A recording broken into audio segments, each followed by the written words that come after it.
Hello, welcome to the another episode of Classroom. So, today we are entering to the part 2 section of Python. In the previous class, we have discussed what is Python, what are the features of Python, where we use Python, then two types of mode. What are the two types of modes in Python? Interactive mode and the script mode, right? And some examples related to interactive mode and script mode, right? Now today we are entering to the variables and its type. So let's discuss what is a variable. When we create a program, we require some location to store the value, right? We require some location to store the value. Okay. No, in this case of computer, we are storing everything in the memory, right? So here also we require a location to store the value. Now we can name this storage location as an object. So we require an object to store the values. Okay, we can represent this variable as first as object. So we require an object to store the value. Okay, that means we use an object to capture the data. So that data is captured in a object. So that object having some features. What are the features of that object? Every object has an identity. Like that we all are recognized using our name, right? Our name is our identity. Just like that, every object having an identity. So here in our programming language, the identity means that object's address in the memory location. Okay, that means we are identified using our name. Just like that, each and every object having a memory location. Okay, it is represented using a memory address, and that address will not be changed once it is created. So suppose I am naming a object as A, that A possesses some memory values. Okay, that means its memory location value address. So that address will not be changed throughout the program. That is its identity. Next is that's type or a type. That means it can check using a type. What type of object is that? If you are using an integer value or a decimal point value, or we are taking some strings like good morning, just like strings are using. What is the type of that value? The next one is what value is inside in that. That means, for example, take the example of pi is equal to 3.14. See here, pi is an identity. Okay, the pi will handle a decimal point value. That is, a decimal point is its type. Then what value is binding to this variable? That is 3.14. This is the value. So how can I assign a value to an object? By using an assignment operator or our equal operator. This operator is used to assigning a value to a particular identity or a particular object. Understand? So every object having three factors. One is an identity. Identity means its memory location. Next is a type. That means what type of value is stored in that particular object. Next is a value. That means what value is binded to this particular variable or the object. So this process of binding a particular value to a variable is known as building of a variable. Okay. Understand? Now we are moving to the type. That's our second thing. First is identity. The second one is a type. So we are dealing with the types of objects or types of variable. That means what set of values that are allowable to this particular data or object. So the data type is classified into 5 categories. First is numbers, none, sequences, set, and mapping. The numbers are again classified as integers, floating point, complex. Integer is again classified into Boolean. Sequence is classified into string, tuple, and list. Then our set, mapping is classified as dictionary. So you all know that numbers, that means a number system. It having some integers Integers means what are the numbers we are denoting? 10, 1000, 100 like that. Floating point means 10.0, 10.12 like that. Then Boolean means it will take two values, either true or false. Complex numbers means root of a negative number. Root of -2 comes under the complex case. Then we know that sequence is an example of a sequence is we just want to print a good morning. Good morning is a sequence. Then the remaining thing we will discuss. First one is number. So a number data system always stores a numerical value. Okay, it is storing a numerical value that is starting from 0 to 9 and its combination. These types of data are immutable. We can see two types of data. One is mutable and the other one is immutable. Mutable means the value will change during the program. Immutable means the value of the object cannot be changed. Okay. There are three types of numbers. First one is our integer and long. Second one float or floating point. Third one complex. Integers means the whole numbers. It can either be a positive number or a negative number with a decimal digit. Decimal digit means number starting from 0 to 9 is a decimal digit. And we know that while writing 10,000, we will put 1 0 after a comma, then the 3 zeros. But here in the case, there is no need of using a comma to separate the digit. Our examples of integers are, these are some examples of integers. So when working with an integer, we are not worried about the size of the integer because Python has the ability to handle big integer values. If we are multiplying, suppose we are taking the 10th root of this value and again multiplied with the 10th power of this value, and the 10th power of this value is multiplied, it will become larger. Then the Python has the ability to automatically convert it into a long. Okay. Just go through the points.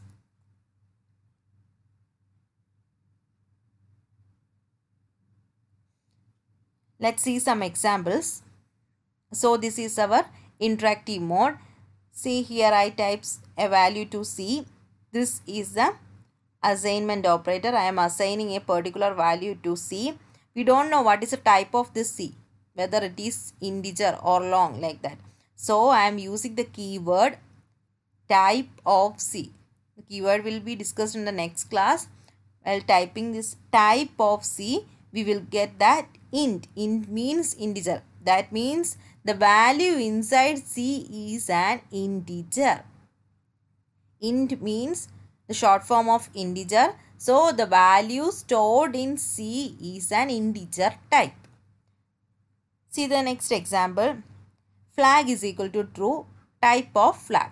We get answer as bool. Bool means a short form of boolean, which means the value inside the flag is a boolean. So we are using the type keyword to find what type of data is stored in this thing. Okay. This is a syntax of writing type. Type with the bracket. What is a variable? We need to find the type. Okay. Next one is floating point. So a number with a fraction or a decimal is known as floating point. So floating point number can be a positive or negative with a dot. These are the examples of floating point number. Now suppose we need to represent, we are usually representing this in mathematics minus 2.0 into 10 raised to 5. But in the Python or any other software language, we are representing this as minus 2.0. Instead of 10, we are writing e5. That is equivalent to 10 raised to 5. Okay. Floating point number with means a number with a decimal point. That's a. Next one is complex number. I already said that a complex number means root of a negative number is represented as a complex number. So, example for a complex number is 1 plus 0i is a complex number. You people will study this in mathematics. So, this part is known as a real part and this one is a imaginary part. So in our mathematics, we are representing it as 1 plus 0 I. But here instead of I, we are using j in Python. So this is the real part and this is the imaginary part. So how this Python store the number is, they are storing the real part as a floating point and also imaginary part as a floating point. That means 1 will be stored as 1.0 as real part and 0 is stored as 0.0, which is the imaginary part. I will explain one more. Complex number means having two part. One is a real part and the other one is the imaginary part. Real part is represented as real floating point and imaginary as also as a floating point. Here instead of I, we are using j. Okay. We'll see an example. Here I put x is equal to 1 plus 0j and print of x dot real, because this is a object or variable. So x dot real means real part of x and x comma x dot imaginary means imaginary part of x. So what will be the answer we get?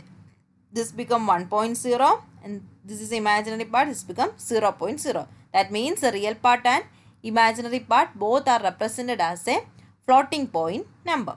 Okay. Now let's see another example. Y is equal to 9 minus 5j. Print y dot, because the variable is y. So y dot real comma y dot image. So the answer will be, here this is the real part. The answer become 9.0. This is the minus 5 is the imaginary part. So the answer become minus 5.0. Okay. The next category is, so we finished our numbers. Then the next one is none. None means it is a special data type with a single value. It is usually used to represent an absence or a false situation. Where there will be no value or the condition is false, then we are using this none. Okay. The next one is our sequence. Sequence means it's an ordered collection of items, and so it's a collection of items and each and every items are indexed by a positive integer. I will say an example. We know that there are 7 days in a week. Okay, start from Sunday, Monday, like that. So first day in a week is Sunday. That means Sunday is the item and it is indexed by first day. That is a positive number. Then the 7th day of a week is Saturday. So Saturday is an item and its indexed value is 7th day, right? Just like that. And also the sequence can be mutable or non-mutable. Mutable means that value will change. Non-mutable means will not change. Okay.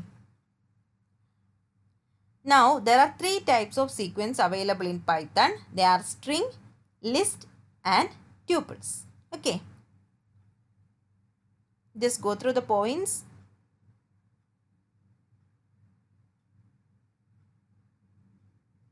Okay. So first one is our string. String means an ordered sequence of letters or character. That means we can represent our name and it is a string. The string is enclosed in a single quotes or in a double quotes. They are immutable. That value will not change. See, A is equal to Ram. That means the value, the name Ram is stored in the location A. Okay. Next one is list. List means a sequence of values of any type. So the values in the list are known as elements or items. They are mutable and having indexed values, index or order. Now the feature of list is it is enclosed in a square bracket. See, example, 1 is equal to spam. This is a string. That's why we put in a double quotes. Then some values. So this is a list. We are listing the things. That is a list. Okay. So the values in the list, these are known as elements or items and its value will not change. This is enclosed in a square bracket. The next one is tuple. We have already seen a tuple in the previous class, right? If you didn't get the concept of tuples, please go through the example in the previous class. There I explained what is tuple. Tuple is always enclosed in a bracket. It is immutable value. It can be a sequence of any type of value. If you didn't get tuples, please go through the examples in the previous class. Okay. Next one is an important thing, typecasting. There will be questions regarding typecasting. So this is very important. Typecasting means if we just consider an example. You have two numbers, 1 and 2, right? And I am asking you to divide 1 divided by 2. Okay, 1 is an integer, right? 2 is also an integer.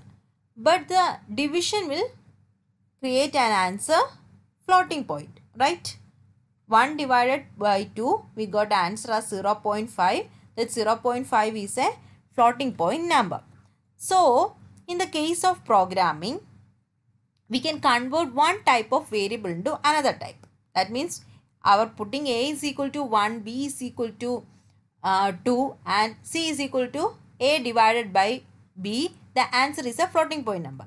So what the program did is it will automatically convert the answer into its corresponding form. This is known as typecasting. That is, it is possible to convert one type of variable to another type. This is an example. If we have two values, two are integers, while dividing we get a floating point number, then the program will automatically convert this value into floating point. This process is known as typecasting. This can be done explicitly or implicitly. Explicitly means by the programmer itself can change the type of the variables. Implicitly means the program itself do it. Okay, that is automatically doing it. The explicit way of converting is int of a value. That means inside whatever value inside this will be converted into integer. Float of particular value. If I am writing float of 12, then the answer will be 12.0. That is, this itself convert an integer value into a floating point value. This is a string. Now, how can we find the type of a particular data using this keyword type of bracket? Whatever be the value we need to find type of that one, we will get the what is the data type of the value inside the bracket. Okay. Next one is set. Set is an unordered collection of values of any type. But the only thing is there is no duplicate entry. These are also immutable, that the value will not be changed. For example, set of all odd numbers, set of all even numbers. We have already studied the set in class 11 mathematics, right? That's a set is here. Let's example s is equal to set of, within the bracket there is a square bracket. We will list all the sets. Okay. The last one is mapping. Mapping means it's an unordered and mutable data type.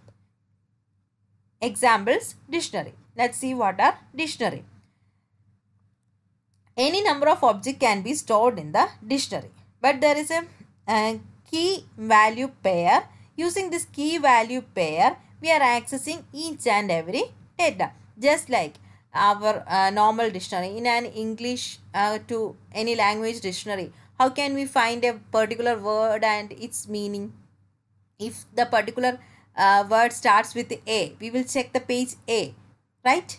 Then just like that, our dictionary having a key value pair. Let's see an example. Example D is equal to 1 A, 2 B, 3 C. That means this is a key and this is a value. 1 denotes A, 2 denotes B, 3 denotes C. Okay. So the all dictionary is always enclosed in a curly braces and we are giving the key and its corresponding value. Again the second key, its corresponding value. Third key, its corresponding value. Just like our normal dictionaries. This is a dictionaries in Python. Okay.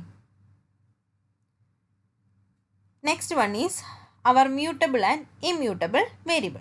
As we already discussed that a mutable variable is one whose value will change, but an immutable variable means its value will not change. Next, consider an example in your textbook. I am putting x is equal to 5 and y is equal to x. That means the value in the x is in y also. So both x and y are denoting value 5. Now I put x is equal to x plus 5. Then what will happen? The value of x changes to 10 and y become 5. In this case, our value of y is not changing, right? That is, y is a immutable variable and x value is changing, that is a mutable variable. Okay, mutable means its value will not change, immutable means its value will change. Okay, now while naming a variable, what are the things we need to consider? First is, it can be of any size. So I can name any name to a particular variable. The allowed characters are A to Z, small a to Z, capital A to Z, 0 to 9 and underscore. Then it should begin with an alphabet or underscore. You didn't use numbers at the starting. Okay. While starting, it should be A to Z, capital A to Z or an underscore. And there are some predefined words in Python. They are known as keywords. These keywords will not be used as a variable. So as a good practice, you should name the variable as a meaningful and short. Then generally we are writing variables as lowercase letter. And one more thing you have to note, that Python is a type sensitive or case sensitive. That means smaller letters and bigger letter are different in the case of Python. So usually we are writing in small letters. Okay, variables are always writing in small letters. Okay, let's see some examples.